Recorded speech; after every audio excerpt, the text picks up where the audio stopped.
What's up, guys? Yuri here from Healthpreneur. I'm just in the gym getting a workout done. I wanted to give you guys a little inside look, a little sneak peek into how my brain works and some of the thinking that I come up with to craft my various models and ideas and stuff. So I just finished a workout, did some deadlifts, did some Romanian deadlifts, so a little bit more stiff-legged stuff for the hamstrings, got the glutes going.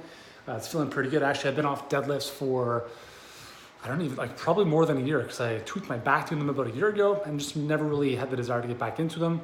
But I just feel so much stronger and just more powerful doing them, so I love it. Anyways, I use this time, as you can see, I've got a whiteboard wall behind my squat rack here, and not all the time, but when I'm in the zone, if I'm doing a workout that is not heavily metabolic, so I've got more recovery time between sets, I'll use this time to do some thinking about, how can I create a framework or a model to better explain a concept or an idea that I want to share with our audience.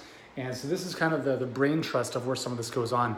So one of the things I want to encourage you to think about here is in your life is really identify those spaces or those activities that allow you to be as creative as possible. And as you probably know, it doesn't happen when you're sitting behind a computer. So if I'm taking my dogs for a walk, or if I'm playing tennis, or if I'm going out and just running around or working out, for me, and I think for a lot of people, that's where the real breakthroughs happen. It's not going to be sitting behind a computer for 10 hours a day. So one of the things I want to encourage you, and when I say you, I mean really myself as well, is to take more time away from your computer and understand that it's not just a recovery, it's not an opportunity just to recovery and pause, but it gives you that space and clarity to calm the body, get that prefrontal cortex back in action, and just use that space to start thinking of some really cool things. Sometimes there's different ways of looking at how you look at pause type of activities or moments in your life. Some people talk about meditation. I'm a huge fan of meditation. I'm actually gonna do some meditation when I finish shooting this video. Meditation is about clearing the mind. It's about just thinking about nothing and allowing that space to do what it needs to do, and whatever happens, happens. So I think it's really powerful to have that and to clear the mind on a regular basis, just because we have so much stuff in our head, right? But there's a flip side, there's another side to the spectrum, and that's deep thinking. So deep thinking is the complete opposite of meditation. Deep thinking is where you think about something in a fashion where it's like you're thinking about your thinking. It's like a meta level of thinking on top of the thinking.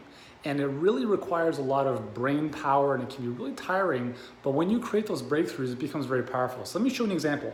So one of the things that I'm doing for my team, and actually for our clients too, is we help our clients quite extensively with how to do phone calls that lead to sales, enrollments, high-end coaching programs. How do you have a conversation on the phone with someone that leads to an enrollment from that person never even knowing who you were in the first place? And within the same day, they're paying you $3,000, $4,000, $5,000 or more to have them help you change their life.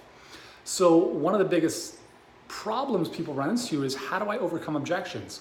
What do I say when someone says it's too expensive, or I need to think about it, or whatever?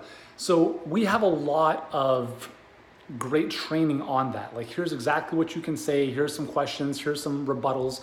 But I started to think to myself, and I said, self, what if we created a model or a framework that could simplify that so that we enable and empower each client and our team members to understand how to overcome objections? So not just here's what to say, but understand how to formulate their own rebuttals. So anyways, I came up with this model up here. You can see that, 3 triangles pointing in the direction of progress. We've got agree, ask, and affirm. That's the 3-step process to formulating how to overcome objections. Now, what you say in those 3 steps obviously is going to matter, but when we understand the overarching framework for, okay, how is it that I'm doing this? How is it that I'm overcoming objections? When I start to piece and pull and unpack how I do this stuff, what are the elements? What are the components? And now I start to give each one its own kind of bucket, its own step in this system. Now we've got a really cool model or a framework that empowers our coaches and our clients to understand just visually how to simplify and clarify this process for them so that when they're on the phone, when they're speaking with people, they can see exactly where they're at and they can see the next step to move forward. So this is an example of deep thinking where you're coming up with some type of concept or a model that requires you to step back and really think about your thinking. Think about how you do what you do.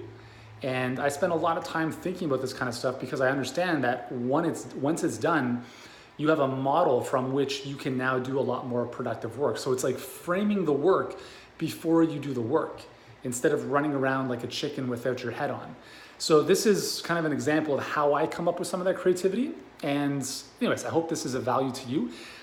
In the comments below, let me know what your process is. If you've got a process that you go for walks, you meditate, you spend time in nature, let me know in the comments what your process is for creating breakthrough ideas, for problem solving, and I'd love to hear from you. So anyways, hope this has found you well. If it has, be sure to subscribe to the channel if you're watching this on YouTube. And if you're on Facebook or somewhere else, be sure to share this with a friend and let me know in the comments what your favorite place is to come up with ideas and problem solve. Talk to you soon, guys.